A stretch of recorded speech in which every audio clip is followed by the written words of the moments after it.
Hi, this is Galaxy S24 Plus and I'll show you all the box accessories with which our device comes.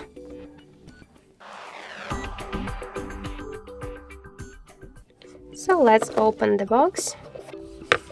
This is the place for our device, and here we got also one more paper box. Let's just check it. And here we could see the SIM eject tool, some paperwork like the quick start guide, safety guide and the warranty card, and also we got here the USB Type-C cable. So this is all of the box accessories with which our device comes: the Type-C cable, USB Type-C cable, the SIM eject tool and some paperwork. Unfortunately we have not here any protective cases, or we have not here the charger brick or the the earbuds, the headphones.